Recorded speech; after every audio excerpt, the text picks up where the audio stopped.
On the Maggie Mo Show. Well, guys, it's the big one. The one you've all been promised. The episode with my ex-boyfriend, Brad. Scandal tea, salacious, hot, juicy. It's a good episode. This is definitely the most AA-centric, anonymity out the window. It's been out the window. It's like rotting in the streets somewhere at this point. Episode, and we get very program speaky. We talk about specific steps. We talk about a lot of the things that you'd hear in a typical AA meeting and the kind of things that helped us get sober. We learn about how Brad got sober, how we met, what happened when we met, and how Brad is doing in his transfer addiction to biking. Spoiler alert, he is still very much in the throes of his biking addiction. But is that the worst thing? Or are our transfer addictions really the way to tap into the power our addictive minds have in ways untold? Listening to this back, I will say my ego definitely is hurting a little bit here because you'll hear his whole soliloquy about, I'm in a serious relationship, like all that. And I cry and, it's sad. But I don't want anyone to listen to this and think, oh, Maggie, get it together, girl. Where's your dignity, girl? Because the truth is I am doing really well and I'm dating someone myself now. And it's going really well. It's going really well, guys. No, but for real, I am dating someone. It's going well. Brad and I broke up 4 years ago, and I haven't had a serious relationship in that time. I think that COVID has a lot to do with that. I think that living in New York, working in an industry that isn't necessarily conducive to heterosexual relationships might have something to do with that. Or is it the fact that, as Brad alludes to, I'm crazy? Yeah, that period of singlehood is over because I am dating someone and it's going great. So don't you shed any tears over me. Thank you so much. Enjoy the episode. Here I am. When you enter the studio, you get a little message that says rolling out the red carpet. I feel like a celebrity of sorts. It's kind of nice. I mean, you kind of are.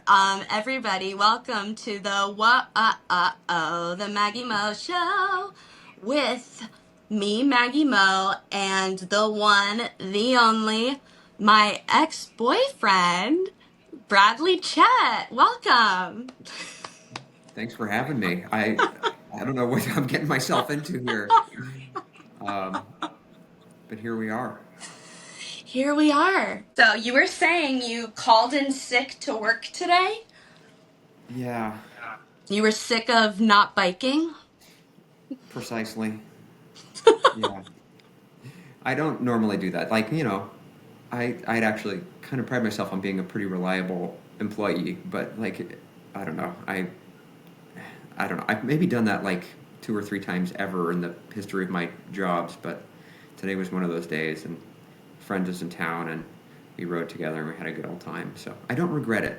Also, I'm not that important, you know. Sometimes we think oh my God, if I don't show up, the building's gonna collapse, and the thing, you're not that important, Brad. It's all good. It's important to show up and be reliable, sure, but sometimes I put this. It's definitely the case at my last job where I put all this pressure on myself to do all the jobs and do everything possible, and I overexerted myself. I was getting into that people pleaser thing, just doing other people's jobs, and there's probably a balance in there somewhere where you focus on your own stuff and you do your own stuff, but I don't know, I'm not the world is still going to spin even if I don't show up for work one day.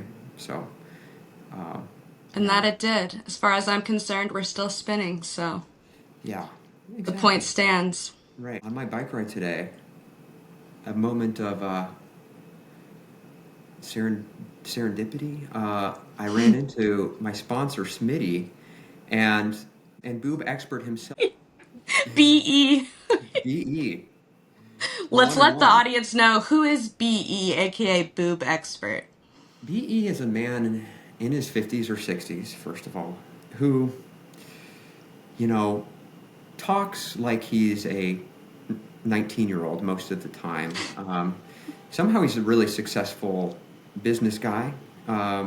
And he's a really great like fellow. Like he's a good, he's a good person. He's a great like conversationalist. He like reaches out. He's like a really caring person. Love the guy. I really do. But sometimes, we're trying to grow along spiritual lines here, and I don't know if every text I receive from Michael is moving towards that spiritual line. I'll leave it at that.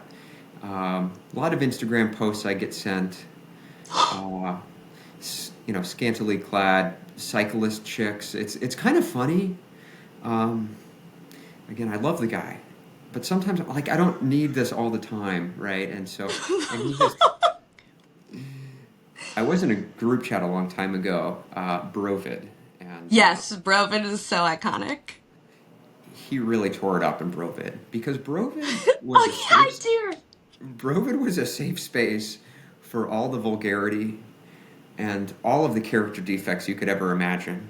It was a interesting chat, and this is AA. This should be anonymous, okay? So maybe we bleep the last name, maybe, or I don't know. Yeah, no, we'll just say BE. That's fine. Okay.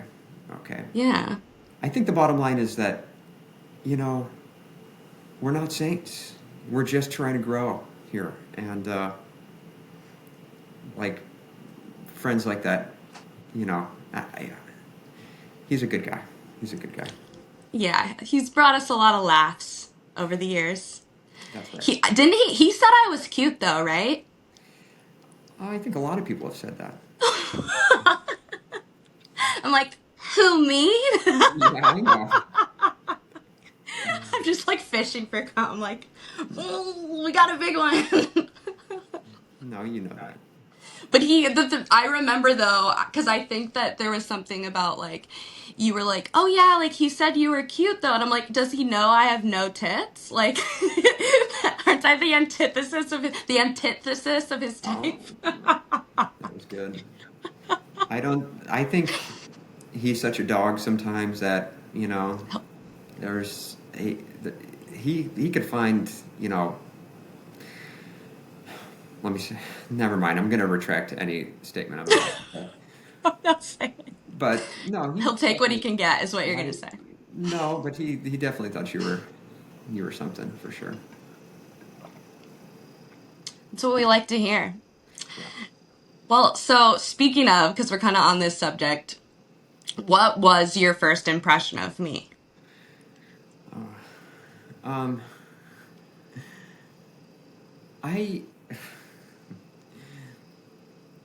need We to, can cut anything out too. You don't have okay. to. Okay. I have a girlfriend, okay? So like I know. I want to like respect that, and I don't like, of course I thought you were, but I want to stay like I'm in a committed relationship, so I don't want to speak to like things I found maybe like you were definitely a cute girl, right? And then that was kind of my first time I was like, oh dang, there's like, it's not just like Bob in this meeting. Like I've had enough Bob in my life. There's only 10 million Bobs in Palo Alto. Yeah. And then I saw you and I was like, that's a young girl who's getting sick. That's interesting. And that was kind of it. That was cool. Well, and to be fair, I asked Josh that, and I'm gonna ask Brianna and Molly that. It's more about, I know. okay, like, did we feel a kind of simpatico vibes because we were young, or Chaffion. were you waiting for that? Yeah, no, I understand. And I think when I saw you, I actually thought maybe I had seen you before. I do remember that. And so I thought maybe like our paths had crossed before, like, we're about the same age, same area. I'm sure, like, you know, and sure enough, like then I like found you, I think on like Facebook or something, and realized like you were a member of NPBC or church, and that's kind of where I kind of put two and two together and realized I think you had attended Sacred Heart for part time, like that first year or two before you had to take some time out. But I had seen you, I think, in church, and so that was like a little like connection. But no, I remember hearing you talk, and it was probably one of the first times I talked to you. You were crying, I think. Uh, Shocker. right. No, and you were just, I forget the exact statement that was made, but the content was something about, I think maybe you were talking about family or something, and like getting sober for other people or something. And I think I talked to you after the meeting and just like said something to the effect of like, you should get sober for you. Like this is an opportunity and a path and a gift for you. I didn't, and you had more sobriety than I did, so I didn't really even know like. Well, it's so funny how back then me having like 4 more months than you was like, whoa. Like, It was whoa, like, and and now it's like we're the same. yeah, but no, it's when you're in early sobriety, anybody's got like a week more than you is like, how did you do that? So no, it's 4 months when you're in early sobriety is like a lot to, like that feels like a big difference. When you've got say, uh, half a month, a couple weeks, that's a big difference. Yeah. Um, I remember that vividly because I was crying and the cool thing about this meeting that's different than a lot of other meetings is it's open chat, like you're allowed to crosstalk and just kind of ask whatever question you want. And I had said, sometimes I don't know if I'm doing this for me. And I probably had 6 months at this point. And I said, sometimes I don't know if I'm doing this for me or my parents. And then you cross-talked and said, well, you have to know, like, you're worth it. Worth it. Oh, okay. And I was like, ah. And then at that same meeting, or one of the early meetings that I had seen you at, you were talking about biking, which is funny, and how you felt serenity. You felt God amongst the trees. And I was like, wow, like he's so deep. Like he's so spiritual. But again, in early sobriety, and even today, like you do start to take note of those God shots, like those moments of pure gratitude. And it sounded like that's what you were sharing. yeah, I that's funny that you remember that about me. I vaguely remember that, I guess, but it's funny like what sticks out to other people, and that's why it's, I don't know. You asked a good question, like what do you remember about me?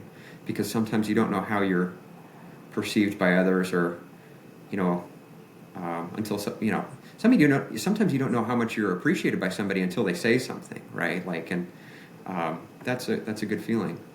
So yeah, I mean that's, yeah. I did find God in the trees, and I did find God in the bicycle and all those things, and that was something that kept me sane in early sobriety. There's like a lot that keeps me sober today.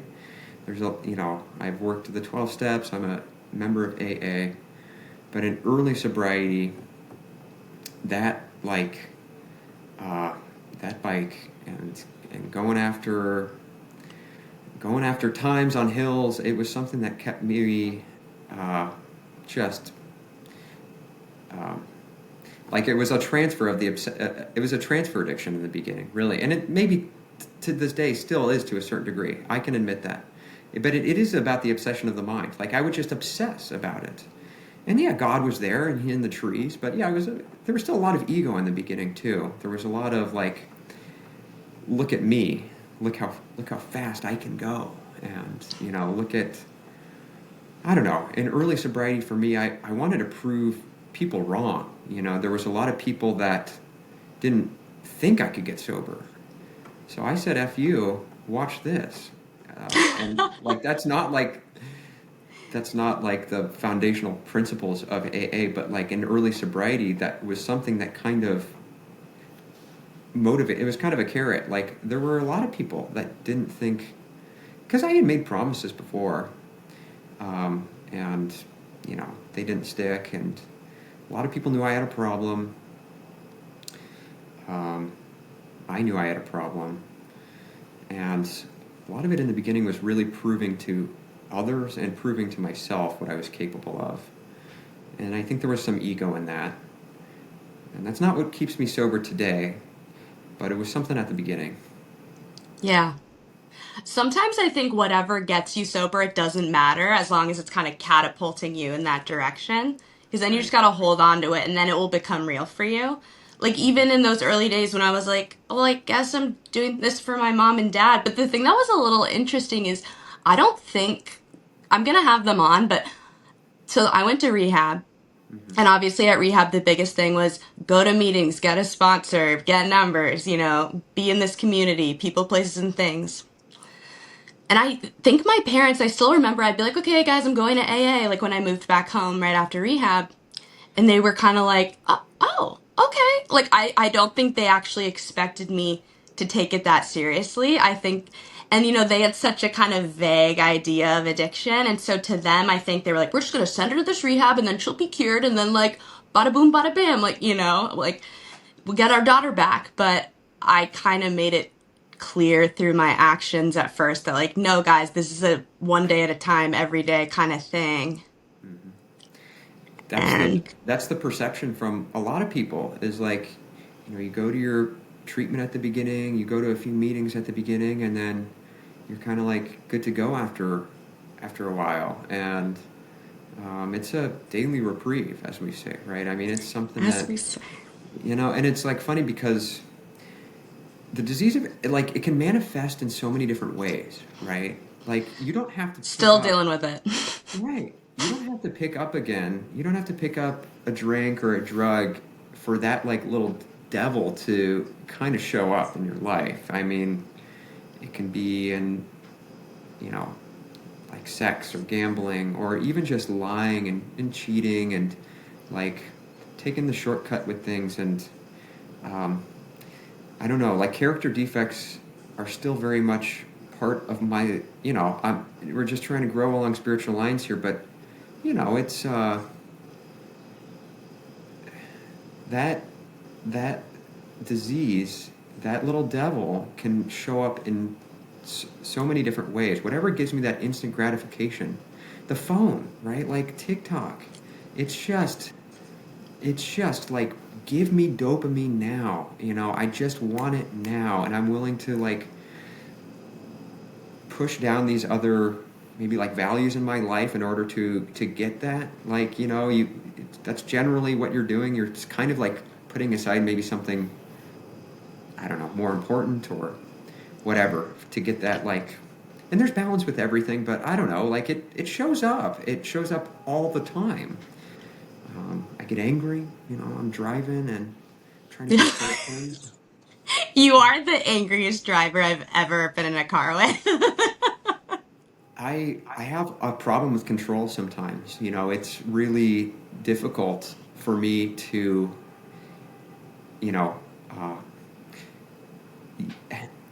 God grant me the serenity to accept the things I cannot change. I have a hard time with that most days. I want to control people, places, and things, and I want to tell people how to drive. I want to tell people how to do things. And you know this, but that guy in the left lane is going, Grandpa Jenkins, he's going 60 miles an hour. There's no one he's passing. And the crazy thing is like, he's just living his life, right? Like he's unbothered. He's just bopping along. And here I come, And hot you're going, and bothered. And I make sure that he knows he's an idiot. So I make sure I hit my horn. I peel in front of him. I give him the little get over pointer finger. as because I'm the police and You are. I'm here to tell you how to drive and that's an example of like me wanting to control things, and that's an example of like that kind of that stuff still shows up. Like sobriety is letting go. Sobriety is that like surrender. It's the leap of faith. It's the like, God, like just grant me some serenity. Allow me to breathe. Grandpa Jenkins, he's fine. Like I'm gonna make it to work 10 seconds later, right? Like, it's. Um, I still like to control things. I still like my way of doing things, and sometimes that can be a problem. And I haven't picked up a drink in over 8 years, but like I still control is letting go of control can be very hard. Well, and I think we could literally do step 6 every single day for the rest of our lives and still be able to do it the next day. Because there's so many, as they say, defects. A lot of people don't like that word, but Yeah, less than idealisms. that is funny. I've said that. Someone at work was asking about 12-step, and I used that language. I said, sometimes it's a program where people are trying to like kink out some of their character defects. And she says, "Oh, that sounds like pretty shaming." And I said, "Yeah, I don't know. Like sometimes we need a little bit of. My perspective is like sometimes we need a little bit of shame. We've been bad. Like some of us have been bad. I've been bad. Like it's okay. It's not about like living in shame forever, but like there should be some guilt and shame about the things that we've done, and there should be some guilt and shame about the things that we continue to do. We're so like PC and like, and I'm by no means like like, I would consider myself pretty balanced in general with a lot of like things. Um, Yeah, well, we'll get to that because there's an important lesson to learn well, I was just going to say, from I think Brad. we've overcorrected in some areas, and like, I don't know, I don't think there's any problem with the language of character defects. I think we do have character. We're imperfect. We're human beings. Like that's part of the gig, So let's talk about it.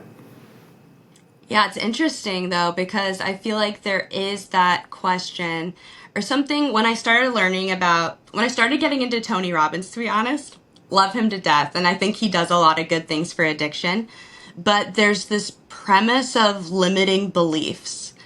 And you could almost say that I am an alcoholic, and saying that every day, is that a limiting belief? Well, it's keeping me sober, but is it also making me feel like I'm inherently a shitty person and always will be? And maybe we need to change what alcoholic means. I think that's what it has to be. Is that you Well, can believe you're an alcoholic, someone that shouldn't drink alcohol without attaching all the negative stigma to it. to Right? me, like I, that's a great like topic because to me it doesn't have that negative connotation, and I can understand why people would have that. Like alcoholic, it has kind of a sting to it, right? Like there's a connotation when people hear that word, and there's even a guy on like TikTok he's got a whole like alternative program to 12-step, and that's great. Uh, and his whole thing is that he is not an alcoholic. He was an alcoholic, and now Oh yeah, he's when they say I'm recovered, I've also heard that. And I'm like, yes, I'm oh, recovered. His thing is, what does he say? It's like something, something so like some like catchy like sober bro dude, and his whole thing is he's got this like vendetta against like 12-step, and I got riled up. Like this was like years ago, but I made sure he understood like my my take on it. Going back to control, right? But my way or the highway, ladies, no, it's gentlemen. stupid. It's stupid. But like if you're sober, that's great. It doesn't matter really how you got so. Like there's nothing wrong No, with. I agree. That was going to be my point too, is Yeah, like whatever works for you. exactly. I guess for me, when there's a difference between alcoholic and an active alcoholic and alcoholic in recovery, right? And I think for me, it is important to say I'm an alcoholic because I literally, when I share, I tend to, I have this little thing I say at the beginning of my share. I say, I'm Brad, I'm an alcoholic. And it's really important for me to say that on a regular basis because it reminds me of the fact that I'm a fucking alcoholic, and that when I put a drug or a drink in my body, bad things tend to happen, right? If you've been sober for a while, your brain can kind of play tricks on you. When you step away from the program, you're that little devil can dance around in there, and I don't know, you can romanticize your drinking days. It wasn't that bad. Maybe I can hit the bong. Like, you can start to feed yourself these little nuggets of, like, maybe I can go back. And when I say I'm an alcoholic, I'm Brad, I'm an alcoholic, I'm quickly reminded that, like, I crash cars when I put a drink in my body. I ruin relationships. I fuck up my life. Like, it's not good. So it's important for me to say that. If you don't want to say that, that's fine. But it's important for me. And the second reason it's important is because it connects us to other alcoholics, right? I say I'm Brad, I'm an alcoholic. You say you're Maggie, you're an alcoholic. And now all of a sudden, there's this connection, right? I understand how you think and you understand how I think. And that's special because not everybody thinks like that. The normies can have a half a glass of wine at dinner, and that's it. And that was nice and that was fun. But if one is good, 10 is great. And I think like that, and you think like that, and now One is too many, 1,000's never enough. That's yes, the kicker. yes, and because we can relate to one another, and that's where the healing is, right? That's where, like, the power, like, AA in its most basic, like, format is literally just one alcoholic helping another, and that alcoholic here wants something in this one, and they feel connected. This guy's just a little bit further along than this one, and that's really special. But that connection is made through the fact that they think alike and they act alike. That's what it's connection is sobriety. The opposite of illness, yeah. Right. And addiction is isolation. That's what it comes down to. So when I say I'm an alcoholic and you say you're an alcoholic, there's connection, and that's where healing happens. Healing happens in community. It's really hard to get sober on your own, in my experience. Maybe not for you, but for me, that was definitely the case. So tell us what got you on your sober journey. Like, what made you decide to get sober? It wasn't like I had this, I don't know, sometimes people talk about, like, their last drink, and it's this, like, crazy, chaotic hospital story or something. I don't know. Like, for me, it was just a really steady decline. And I think I experienced a lot of external consequences as the result of my drinking, but I wouldn't say that's what got me sober.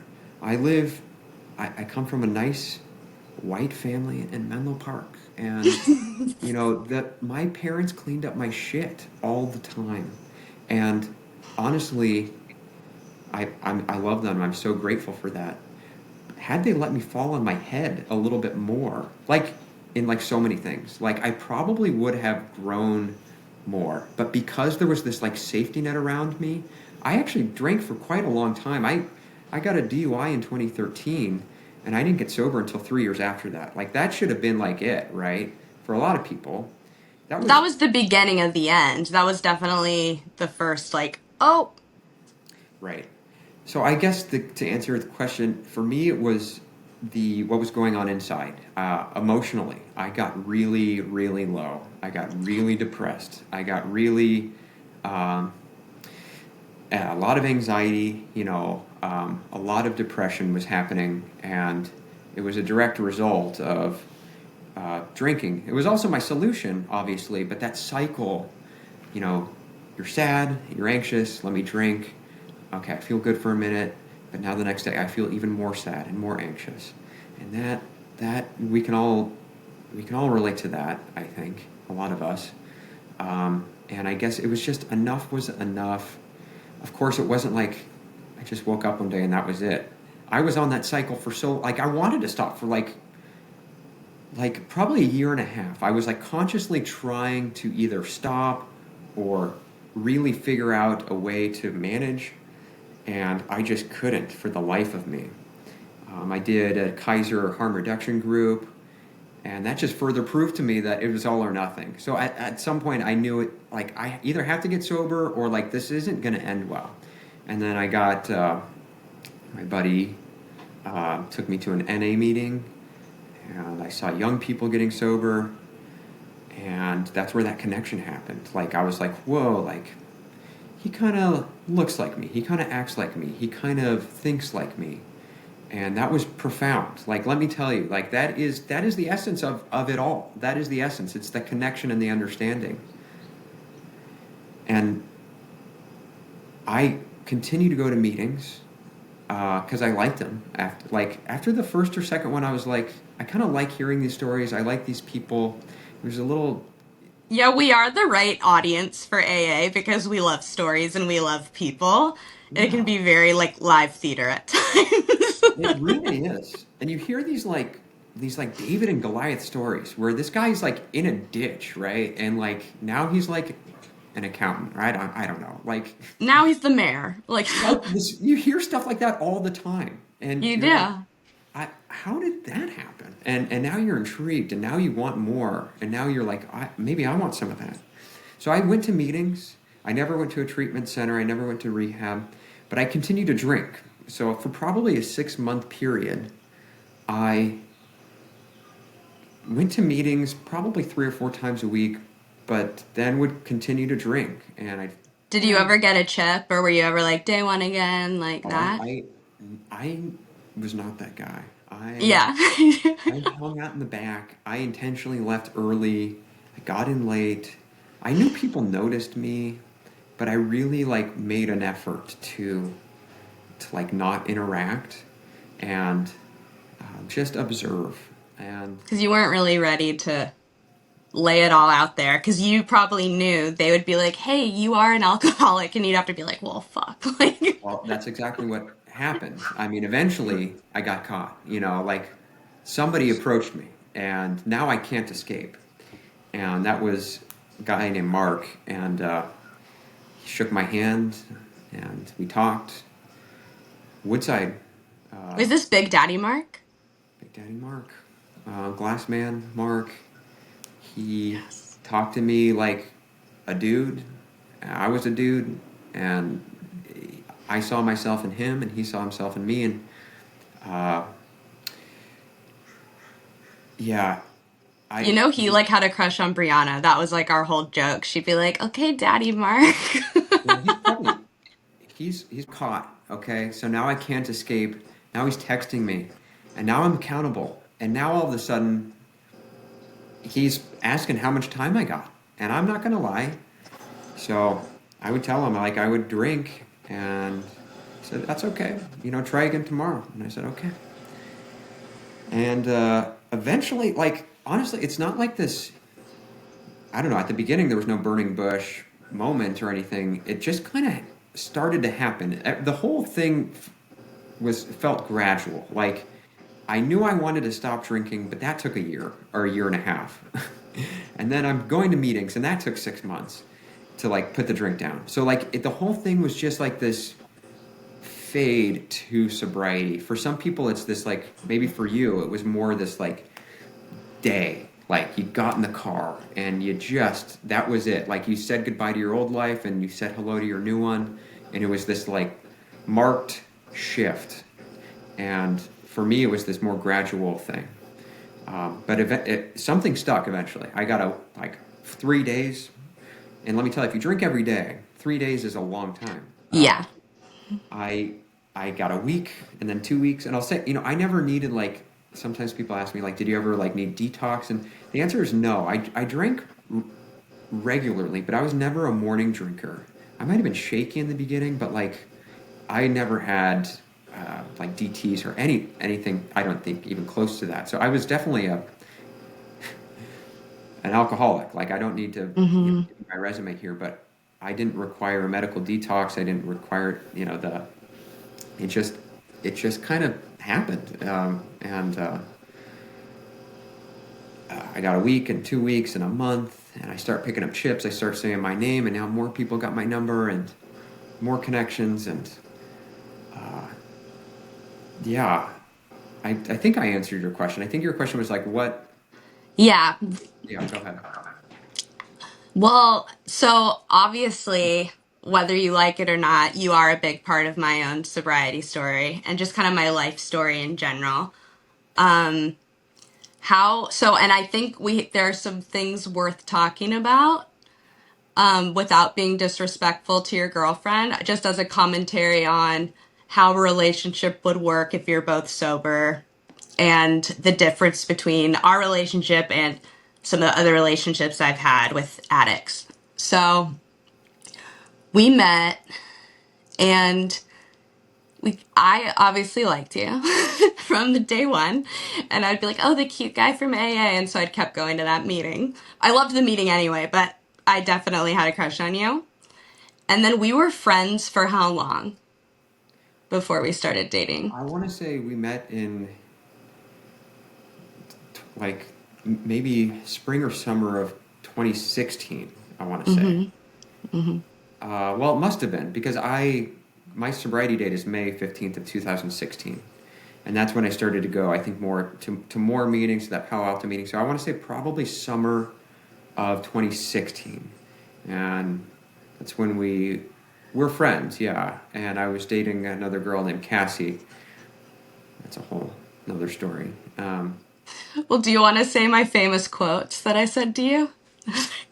Yeah, you love these quotes. Oh, I love these quotes. No, they're good. They're good. Well, yeah, I mean, we were friends, and I really enjoyed talking to you. I really enjoyed going on walks with you after the meetings, and we could talk forever. I mean, we could really, really talk forever. I was really interested in getting to know you and hearing about your life, and like you were funny and a lot of things that like made for a really great friendship. And and that lasted for a while. Like we would just hang out and like yeah, there was like some like vibe for sure. Well, so the reason I said what I said, which I'll just do the dramatic interpretation, is you were telling me, because we had been hanging out and going on these walks, and you said we were in the parking lot, and I think I was kind of like, is he gonna kiss me? And you go, Maggie, and it's like you read my mind. You were like, so we can't really be physical because like I am dating someone, I said physical. but yeah, you said the word physical. And you go, because okay, we can't be physical because I am dating someone, and like, would you just like wait? Like, can I just kind of figure that out and then like wait for me? And I said, I'm not a back burner kind of girl, Brad. And you said, no, of course, I know you're not. And I said, and look, I don't know anything about her, and I'm sure she's really great, but you'd be absolutely crazy to not give this a chance. And then I like walk away. I was like, which, I think where did I get that confidence? I was kind of struck. I think I was like it was bold. Uh, I don't yeah. know why. I think there's something about our relationship that I've always felt 100% safe, and that I could 100% be myself, and that it would never scare you or make you run away. Like if I was to be crazy like that, you're just kind of like, like you're very, very accepting of kind of behaviors that maybe other guys would be afraid of, I will say. I had a history of some. I'm not saying you're crazy, but No, I know what you're saying. and like it's like when guys say like oh like I've had so many like crazy ex girlfriends like that's kind of a red You're like, flag. but has Uh, she pulled a knife on you?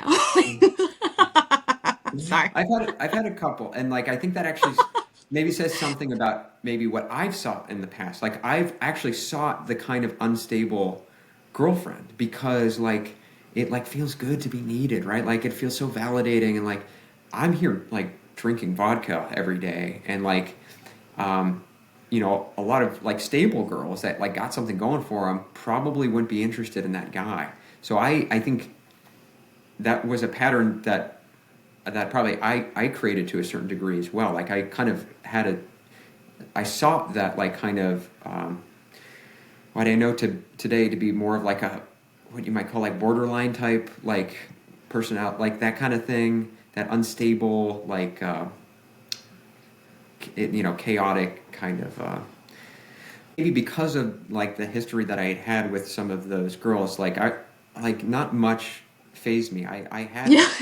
I did have a girl break into my apartment through the glass and pull a knife on me. Like I've had a couple of girls show up at my house in the middle of the night, A couple. unannounced, and Yeah. banging on windows, and um, so I don't know. I had a resume of like kind of more. I won't say crazy, but just like needy type, unstable type girls. Um, so my temperament in relationships, I think, is a little bit. It's not. It's me on the road is a different version of me uh, in a relationship. I think I'm pretty even keeled for the most part. Maybe that's why you felt the way you felt. You are very even keeled. And I actually think that that's why. I mean, I don't know. I think some people think like if you break up, it wasn't a successful relationship. But I think the fact that we're able to have this conversation is proof that we did have a very successful relationship, I would that say we can so. still be friends. Yeah. And I'll speak very highly of you to this day. And you're one of the best friends I've ever had. And I think that I definitely can't say that. Sorry, I might have to cut this. I can't say that about anyone I've met in New York at all. But I think the reason our relationship worked,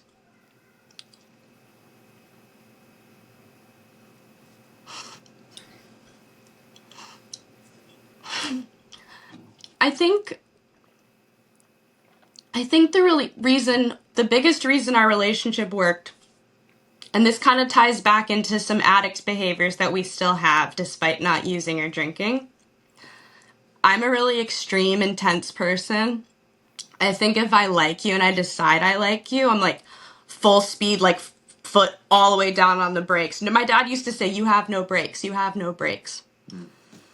and that can be a good thing, like in a career or school or like whatever type of setting where yeah, I don't have brakes. That's a good thing. I'm gonna go all the way with something, or you could crash and burn, and it's kind of dangerous.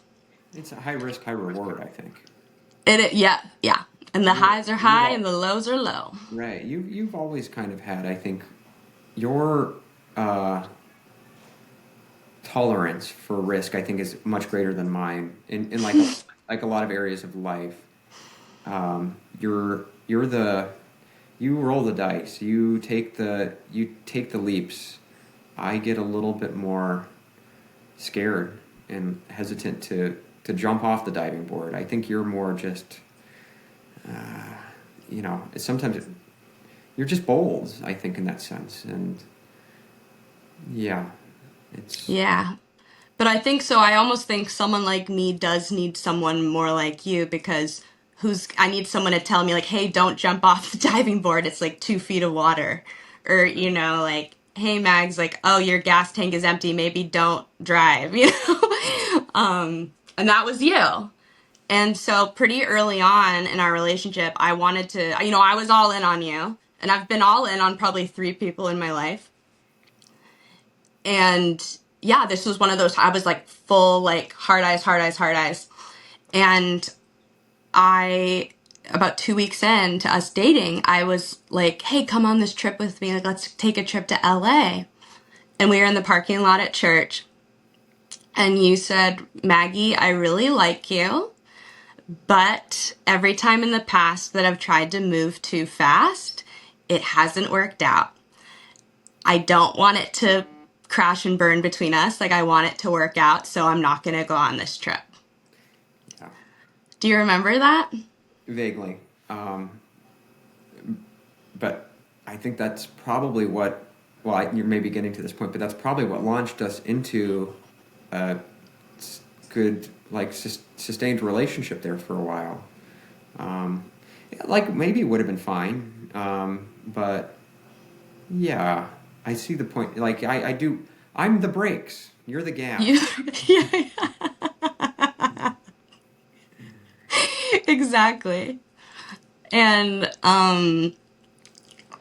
I I'm do done. think that despite learning that lesson, but it's actually funny how now I don't think I realized that gem for what it was at the time until I've had different type of, wannabe relationships since I've moved to New York, where I had no brakes, he had no brakes, and it just Mm. explode like gasoline fire. Right. Are you talking about? And Are you talking about yes, yes, Megasaurus? yes. And with that, and he was another person I was all in on. And it was only though after that I said, why it worked out with me and Brad was because he had the audacity to tell me to slow down. Yeah. And this guy was like pouring gasoline on the fire. Yeah. So that's where you got to be careful. I mean, I think that can be regardless of whether or not someone's an addict, but I do think addicts are probably more likely to be like me a little bit. Yeah. I would say that my like pumping the brakes though has to do with what we were talking about earlier, the control thing, and like Oh, interesting. yeah, I guess that's the spin I would say for me is like the pumping the brakes has a lot to do with like not changing, establishing like routine, establishing safety in like um, in the pattern that I've created in my life, and for a long time that was hitting the bong and drinking vodka. Like that was like in some ways, like you were like there's different types of alcoholics, right? Like there's the alcoholic that like is dancing on the bar, and then there's the alcoholic who's chugging vodka in front of his TV at home. And I was kind of like the second one, you know. I Mm-hmm. didn't go out a bunch. I like to be alone, you know. There's safety in aloneness, and Yeah. so I don't know. That's the take I would put on that statement you made, the gas versus brakes. Yeah, there are different types. Right. Takes all kinds. Hmm. When we first met, you were in grad school to become a therapist, which now you are. Yes. I'm very proud of you, how far you've come. Thank you. Yeah. And I think it's interesting though, because simultaneously with getting sober, you were in grad school. And so you kind of were doing these two big life They, bettering programs at the same time. they kind of went together, right? Like I knew I that's another reason I knew I had to get sober. I can't be an alcoholic therapist, an active alcoholic therapist. Um, and you learn a lot about your going through grad school. Um, any therapist will tell you like you learn a lot about yourself because you're learning all these like theoretical models is kind of what they're called.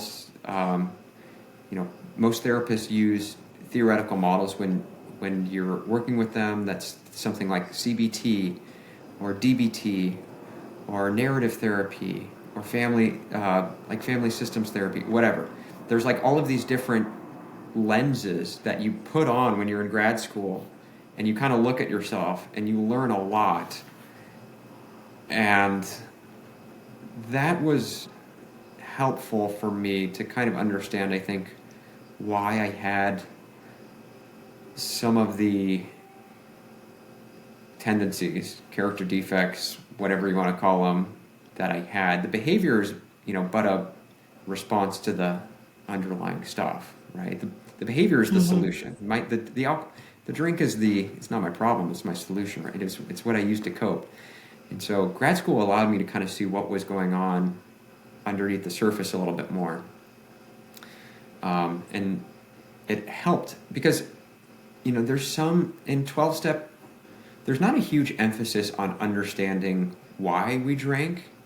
It's more focused on the solution, which is great. Like, that's all you need. Like, it doesn't really matter why you drank. What matters is it's ruining your life and that there is a solution.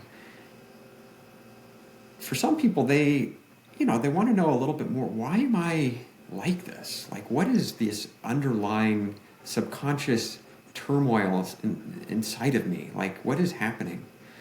And, there's a lot of, like, there's so much, like, that is you and that is me, that is like not, we're not conscious of. Like it's just part of like who you were when you were a child. Like it's like weird like psychodynamic stuff like that. But it's interesting to learn about, and it kind of gives you some idea of, you know, why you're more prone to having anxiety, or why you're seeking validation from others, or you know why you want to escape all the time. So So would you say that from everything you've learned, would you conclude that addiction is genetic, or do you think it's nature or nurture? honestly, I'd say it's more nurture. I Wow. think I I don't. There's a guy, Mate. Is that his name? Gabriel Mate, maybe. He's a he talks about addiction. Uh, he's got a pretty hot take. He says that addiction has nothing to do with genetics. It has to do with like unmet childhood needs. And so it obviously makes sense. Like if your mother was an alcoholic, there's a very good chance you were neglected or abused or whatever. You didn't have an ideal childhood, and therefore you're probably going to be an alcoholic because you're dealing with some trauma and you're seeking something to quell that fire. Dude, I mean the literature does say that genetics do play a role, but I would say it's more the fact that it is nurture, in my opinion. It's more nurture, at least. Well, I also think it has to do, I think that it's probably a little of both Right. in the sense that if you're genetically prone to it, because, people like you and me, we grew up in like pretty much the 1% of nice areas in the world with like very successful parents. And you'd kind of, both white. It's kind of attractive. No. But, like we have a lot going for us. And so you'd probably be inclined to think like, well, why would that person, like, what would their reasoning for becoming, like, how could someone like that become an addict or become an alcoholic? And what I'll say is, I don't know if it's so much like one, I think we had the predisposition. And then two, I think it's how we internalized whatever our trauma was. Right. So it's not, and in that, we both have a little similarity of our parents being workaholics and kind of missing them. Right. It's it's like attachment stuff, and like maybe not feeling secure when you were a child, or like, I mean that's a big part of it, at least. Um, yeah, I you don't have to, get beaten as a child to like feel a sense of unsafeness, maybe, or a sense of insecurity or not good enoughness. Like, um, obviously, like if you grew up without like resources, there's probably a much greater chance that you are going to have a difficult childhood and therefore become, an addict or alcoholic. But I've seen also a lot of people that like grew up in very hard environments and just they made really smart decisions because they saw all this stuff around them, like alcoholism, addiction. It does not discriminate. I think that's the point. I agree with that. We come in all shapes and sizes. That's And right. I do think that that's the biggest reason that more people need to speak about it, because I think that the more you can see yourself in someone else, kind of like what we've been saying about finally meeting young people or finally meeting someone who you connect to, it just breaks the stigma of what we think an alcoholic looks like or is like, right? That's a good point. Like sometimes it can be a barrier because you go, well, I've had a great family. I've had a great, like in so many ways, I have had a great family, and you have had a great family. Like there's no doubt about it. So therefore, I can't be, right. It becomes a barrier to like getting sober or thinking you have a real problem. Exactly. So something that came up at the meeting last night with me and some of my friends that I found, it's funny, it's sad, I want your take on it. One of my friends was talking about how when he was making his amends to his mom, she said, like, oh, that's great, honey, but, like, you can't tell your sisters that you're in AA or that you're an alcoholic. Mm. Like, no one in the family can know because it's a little convoluted, but something about the parents had paid for his DUI. And if the sisters knew, they would be, like, insurmountably jealous because it shows favoritism to him. Which, to me, seems like, as you would say, a lot of pastis. Like, who's to say that they would draw that conclusion? Like, isn't that doing kind of more harm than good? Because now they just see him at parties not drinking and they're like, oh, you good? And he's like, yeah, I just don't really want to drink. Like, for Does he years now. does he have the ability to tell what sorry, continue. For years Well, now. but it's interesting because I guess a big part of that is his mom. And when he's introduced different friends from the program to his mom, she says, okay, well, don't say where you met. Or, like, say you met through a friend of a friend. Like, she has a lot of biases against addicts, alcoholism, AA, everything. And it harkens back to when we went to your neighborhood Christmas party. And I remember your mom said, can you guys just tell them you met at church?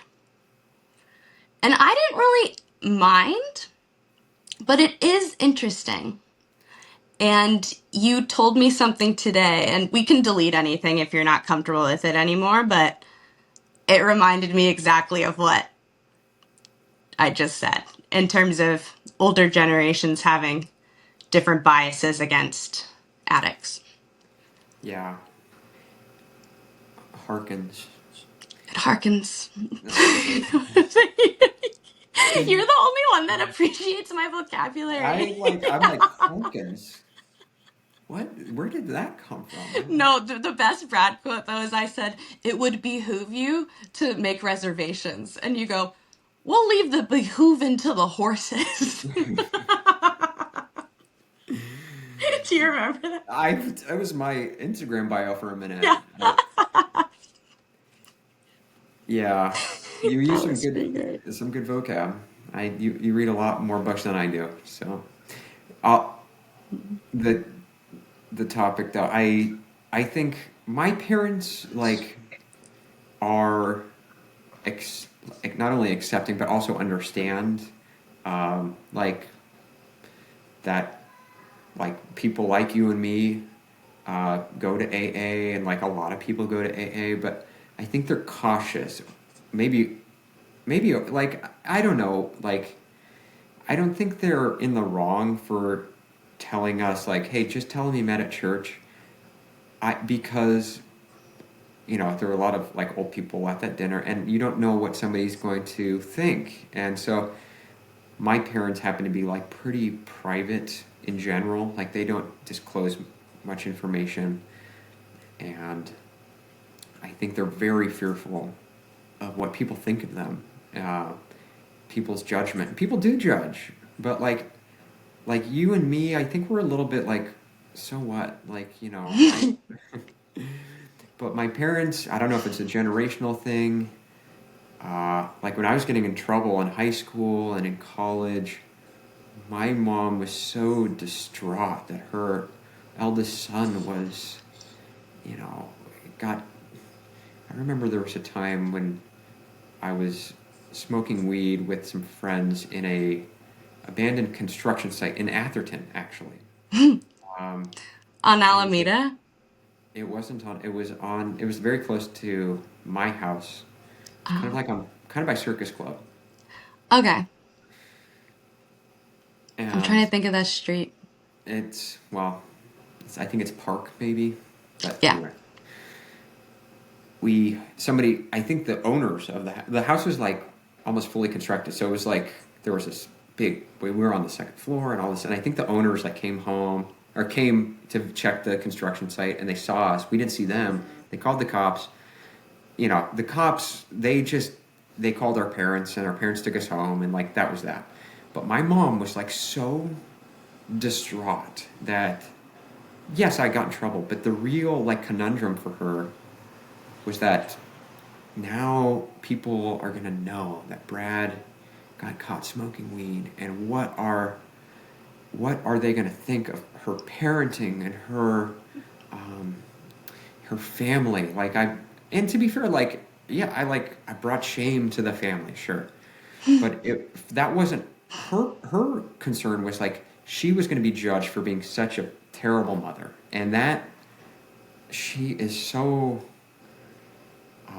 And I understand, like she likes to be private.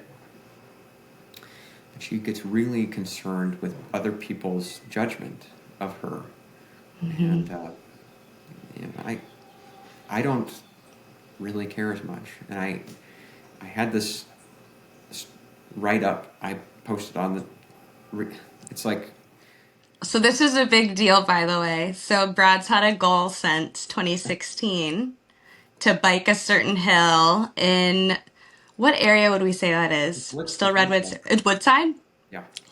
Old La Honda.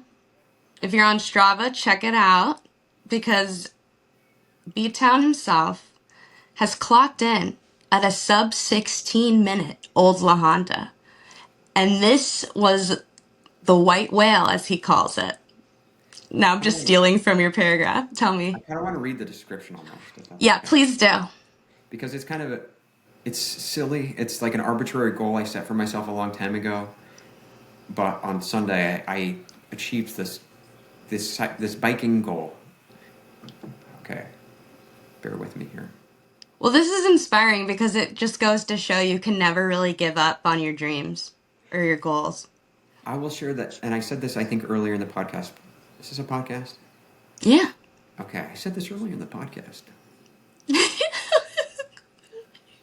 Biking was so paramount for me in the beginning because I needed like a little carrot. I needed like something to kind of obsess over, and that was biking for me.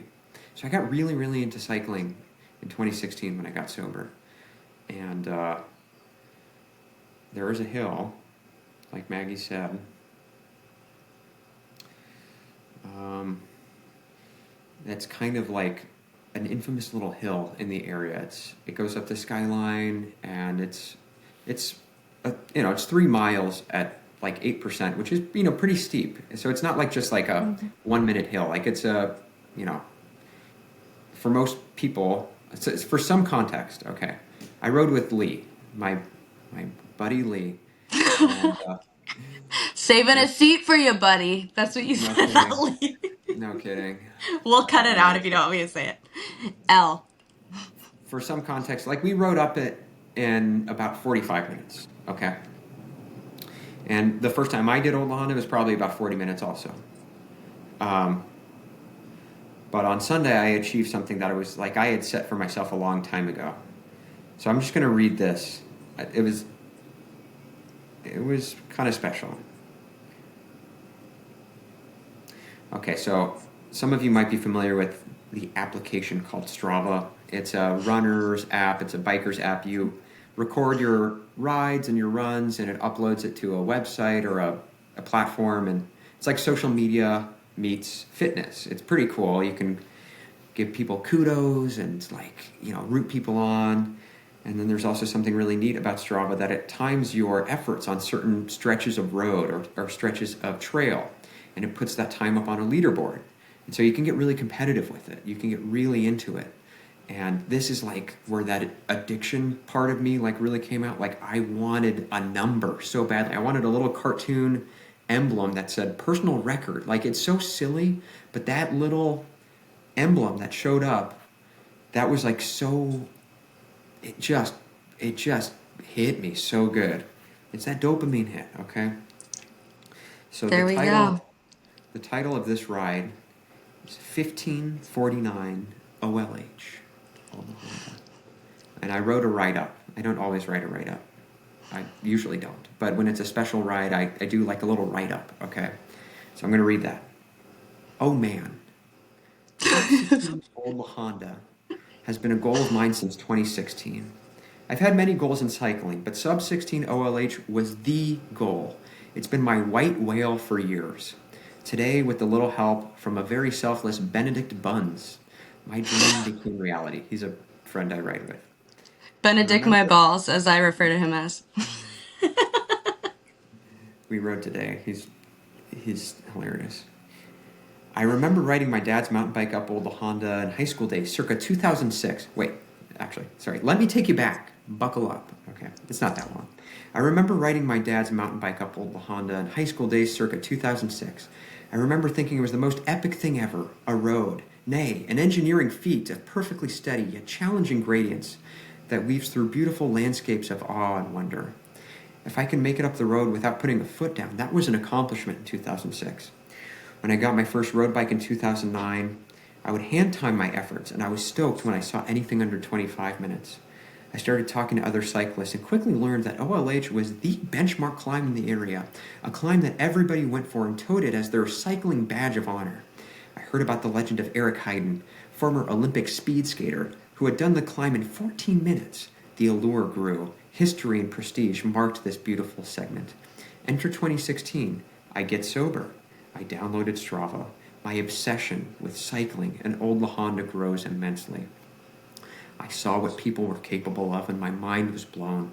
Slowly but surely I got faster. I remember sub 20, sub 19, sub 18, and sub 17. In 2017 and 18, I had several low 16s, but just couldn't crack the code to get under that prestigious marker. During 2019 to 2023, I decided to shift away from the illustrious sub 16 goal. I focused on fast centuries, random segments, social riding, epic adventure rides, racing, among other goals. Enter 2024. I got a new job and a new bike. This shifted things. I realized the physical toll my previous job was taking on me. My recovery was terrible, my training was terrible, my diet was terrible. Well, let's call it suboptimal. Around summer 2024, there was a noticeable shift. A spark of motivation turned into fire. I focused on diet and, most importantly, trying to live by the 80-20 rule. Most of my rides are low intensity these days, something I had not embraced in the past. In 2017 and 18, I fell into a deep hole of training, mainly due to the fact that I rarely did easy rides. I wanted that dopamine hit daily. Did I mention I'm an addict? There's no real secret to how I got back to this fitness other than shedding weight, embracing zone 2, which is like low intensity, optimizing consistency and recovery, and not smashing myself every day. Since the beginning of this year, I've seen some times on hills I hadn't seen in a long time.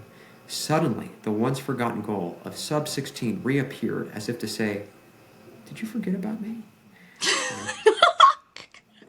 When I told Benedict Buns and Kirk Schielbeholt, these are two of my cycling buddies, about the recent times I was producing on Old La Honda and Kings Mountain, which is another local climb, they instilled in me that it was just a matter of time before I could hit the sub 16.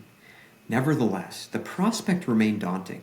You have to understand that I have gone for sub 16 so many times. In fact, I can tell you on Strava alone, I have done Old La Honda 383 times, several of which were full-blown efforts. Pre-Strava, there were many more as well. In 2017, I was 27. I am 35 today. Surely accomplishing this goal was but a figment of my imagination, right? Right? But no. Today, the stars aligned. I had the perfect bike, the perfect fueling, the perfect training, the perfect conditions, the perfect pace and lead out, thanks to Benedict, who is now the assumed godfather of my first child, along with Kirk, who was speaking to me in spirit. Today I did it. Today I can die and it's okay. Today I accomplished something that I was sure was no longer feasible. Will it be the last sub 16 I ever produce? Maybe not. But for now, I'm going to bask in this glory. Too long, didn't read. I accomplished a goal. It's so silly. It's so silly. That was Shakespearean. That was epic in every way. It was, it's so cool to set a goal, that you really care about. Like everybody can, maybe you're not a cyclist, maybe you're not like a runner or whatever. Or maybe you're not into but you can appreciate maybe like setting a goal that you really care about, something you're really passionate about, and it takes some work and it takes some time and it takes, for me, patience, which I was not embracing. I wanted the dopamine. I wanted it now. And I, through lack of patience, is really what it came down to. Not pacing myself appropriately. I was burning myself out and I was just not able to do it. I could have easily done it in 2017 had I had better training, better patience, better low intensity rides. But I want it. I'm an addict. I don't know. I wanted it all the time. So that's how addiction is connected to that silly cycling story. But this is how you can channel your addiction for good, you know? Like Yeah, the first year I got sober, I read like 60 books in a year, but it's because that became my addiction, you know? Like right, if we use it for good, I think we have the power to change the world. right. And something you and I used to talk about a lot, and I still really believe in, is that a lot of times the addicts are the people that I think have the most potential Mm, because that's why Satan would try so hard to bring us down. mm. And that might There's a sound lot. kind of conceited, but I think it's No, true.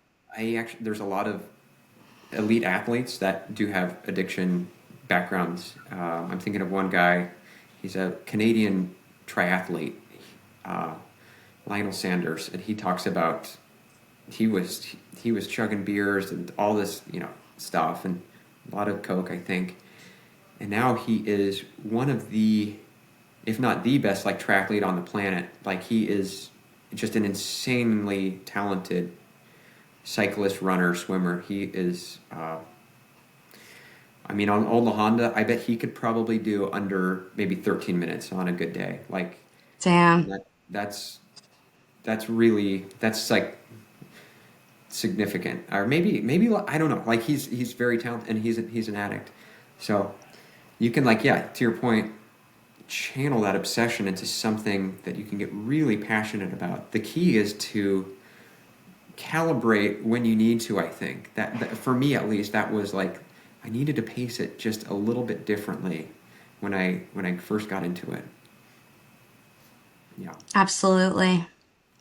Well, teamwork makes the dream work. And this has been my longest episode. I know I'm going to edit some of this stuff out, but we still can talk for a long time. I feel like I was talking a lot, but That's good. I like when people talk. Because who wants to hear me the whole time?